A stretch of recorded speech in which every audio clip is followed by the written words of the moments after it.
নমস্কার, সনাতন ধর্মকথা চ্যানেলে আপনাদের সবাইকে স্বাগত। আজ পৃথিবীর মধ্যে রত্নরাজির সৃষ্টি কিভাবে হয়েছে সেই বিষয়ে আলোচনা করব। মহাপরাক্রমশালী বলবান এক অসুর, নাম ছিল বল। দেবতাদের সঙ্গে বলাসুরের প্রবল যুদ্ধ শুরু হয়। সেই ভীষণ যুদ্ধে দেবতাদেরকে হারিয়ে তাদের সিংহাসন এবং সম্পত্তি দখল করে নিল দৈত্যাসুর বল।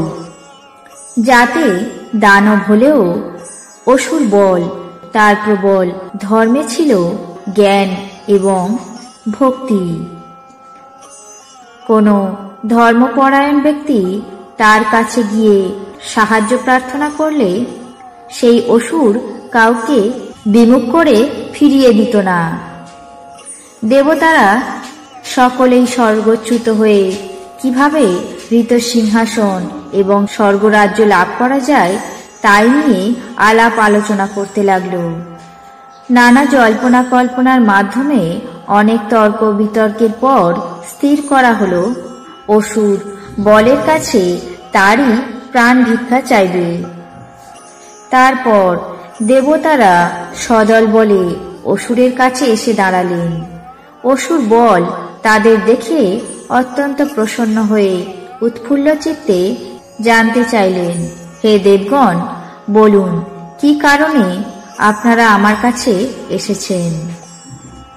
দেবতারা বললেন, আমরা সকলে মিলে একটা যজ্ঞ করার মনস্থির করেছি। দেবতাদের কথা শুনে অসুর বলল, এ তো খুব ভালো কথা, শুনে আনন্দিত হলাম, কিন্তু এখন বলুন আমায় কি করতে হবে আর আমায় কি দিতে হবে, কোনো রকম দ্বিধা ছাড়াই বলুন। আপনারা যা চাইবেন আমি তাই দেব।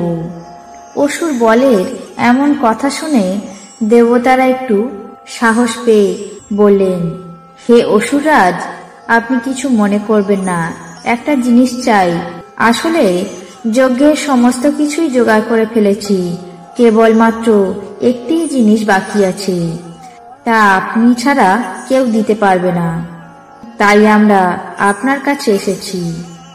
অসুর বল সেই কথা শুনে অত্যন্ত অবাক হয়ে বললেন, কি সেই জিনিস? আমি কথা দিচ্ছি আপনাদের যজ্ঞের সমস্ত রকম উপকরণ দিয়ে আমি সাহায্য করব। দেবতারা বললেন, আপনি তো ধর্মজ্ঞ, ধর্মপ্রাণ মানুষ, উত্তম বলি ছাড়া কোনো যজ্ঞই পূর্ণতা লাভ করতে পারে না। শাস্ত্রে বলা আছে, ধার্মিক জনের দেহ যদি যজ্ঞে বলি করা হয় তবেই সেই যজ্ঞ সার্থক হয়। তাই এই কাজের জন্য আমরা আপনার প্রাণটিকে প্রার্থনা করছি। দেবতাদের এমন ছল বুঝতে অসুররাজ বলের দেরি হল না। তবুও নিজেকে সেই যজ্ঞে উৎসর্গ করে আহুতি দিতে তিনি বিন্দুমাত্র আপত্তি করলেন না। আনন্দিত মনে বললেন, তাই হবে। তারপর যথাসময়ে যজ্ঞ অনুষ্ঠানের তিথিতে এসে হাজির হলেন অসুর বল। পরম পুণ্যাত্মা বল দেবতাদের মঙ্গলের জন্য যূপকাষ্ঠে মাথা গলিয়ে বলির জন্য প্রস্তুত হলেন। তারপর দেবতারা অসুর বলকে সেই যজ্ঞে আহুতি দিয়ে নিজেদের ঋত রাজ্য এবং সিংহাসন পুনর্লাভ করলেন।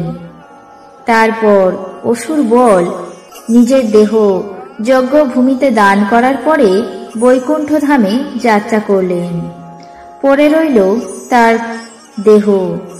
তার দেহের প্রতিটি অঙ্গ প্রত্যঙ্গ থেকে জন্ম নিল এক একটি রত্ন। অসুরের মৃতদেহ নিয়ে দেবতারা যখন বিমানে চড়ে আকাশপথে ভ্রমণ করলেন তখন তার দেহ থেকে মাংসপিণ্ড খণ্ড বিখণ্ড হয়ে পৃথিবী, সমুদ্র, পর্বত, নদ নদী, বন, উপবন, সমভূমি প্রতিটি স্থানে পড়ল। যেসব জায়গায় অসুর বলির দেহাংশ পড়ল সেই সেই জায়গায় সৃষ্টি হলো এক একটি রত্নের খনি, যেমন পদ্মরাগ, ইন্দ্রনীল, বৈদুর্য, পুলক, স্ফটিক, চুনি, প্রবাল, পুষ্পরাগ, মুক্ত, মরকতমণি ইত্যাদি রত্নরাজি। অতি উজ্জ্বল প্রভাযুক্ত মণির নাম হীরক বা বজ্র। অসুর বলের অস্থিকণা থেকে সৃষ্টি হল বজ্র। বিভিন্ন অঞ্চলে ওইসব বজ্র বা হীরক পড়ল। তাদের নানা রকম রং এবং আকার আছে। তীক্ষ্ণ ধারযুক্ত হীরার খনি যেখানে আছে সেই অঞ্চল মহাপুণ্যস্থান হিসাবে বিখ্যাত এবং দেবতাদের বাসভূমি। হীরার বর্ণনা অনুসারে জাতিভেদ হয়। হরিবর্ণ হীরায় শ্রীহরি বাস করেন। তাম্রবর্ণ হীরায় পবনদেবের বাসস্থান। পিঙ্গলে অগ্নিদেব বসবাস করেন। পীতবর্ণ হীরাতে ইন্দ্রদেব বিরাজ করেন। শ্যামবর্ণ হীরায় যমরাজ থাকেন। রক্তের ন্যায় লাল হীরায় বা হরিদ্রারসের মতো হীরায় রাজারা বসবাস করে থাকেন। বলাসুরের মাংসখণ্ড, হস্তি, মেঘ, শঙ্খ, মৎস্য, সর্প, বাঁশ এবং শক্তিতে পড়ে মুক্ত সৃষ্টি করেছে। এসবের মধ্যে শক্তিতে যে মুক্ত সৃষ্টি হয় তা হল অন্যতম। শক্তিজ মুক্ত ছাড়া আর কোনো মুক্তকে বিদ্ধ করা যায় না। এই ধরনের মুক্ত অত্যন্ত উজ্জ্বল হয়, তবে সব ধরনের মুক্তই মঙ্গলজনক। সর্পমুক্ত গৃহে রাখলে সাপের বা রাক্ষসের উৎপাত হয় না। মেঘ থেকে সৃষ্ট মুক্ত পৃথিবীর মানুষ পায় না, তা দেবতারাই গ্রহণ করে। মেঘমণি যেখানে থাকে তার সহস্র যোজনের মধ্যে অমঙ্গল প্রবেশ করতে পারে না। নাগরাজ বাসকী অসুর বলের পিত্ত নিয়ে ফিরে যাওয়ার উপক্রম করলে গরুড় তা দেখতে পেয়ে তার পাখা বিস্তার করে তার পথ অবরোধ করে। তারপর নাগরাজ বাসকী শীঘ্রই সেই পিত্ত সাগরে ফেলে দ্রুতই সেখান থেকে পলায়ন করে। সেই পিত্ত থেকে সৃষ্ট হল মরকতমণি। গরুড় সেই পিত্তের সামান্য কিছু গ্রহণ করে জ্ঞান হারালেন। তারপর সেই পিত্ত তার নাকের ছিদ্র দিয়ে গড়িয়ে মাটিতে পড়ল এবং সেখানেও সৃষ্টি হল মরকতমণি। যে মরকতমণির ছটা তির্যকভাবে পড়ে সেই মণি ধারণ করলে যুদ্ধের জয় অনিবার্য হয়, কিন্তু মণির তেজ চিরকাল স্থায়ী থাকে না। অসুর বলের চোখ থেকে সৃষ্টি হল ইন্দ্রনীলমণি। দেহ ত্যাগ করার পূর্ব মুহূর্তে অসুররাজ বল এক বিকট গর্জন করেছিল, যা থেকে পুষ্পরাগমণি জন্মায়। আর হল বৈদুর্যমণি। অসুরের নখ থেকে জন্ম হল কর্কেচলমণি। এই মণি হল সর্বপাপ হরণকারী, পরমায়ু দানকারী। অসুর বলের বীর্য থেকে সৃষ্টি হল ভীষ্মকমণি, যা কণ্ঠে ধারণ করলে সম্পত্তি লাভ হয়। হিংস্র জন্তু জানোয়ার দূরে চলে যায়।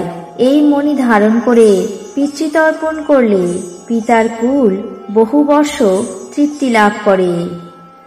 সর্পের সাহায্যে বলাসুরের নখ বিভিন্ন জায়গায় ছড়িয়ে পড়ে। যেখানে যেখানে তার নখ পড়েছিল সেখানে অপূর্ব চিত্রিত ও উজ্জ্বল পুলকমণির জন্ম হয়।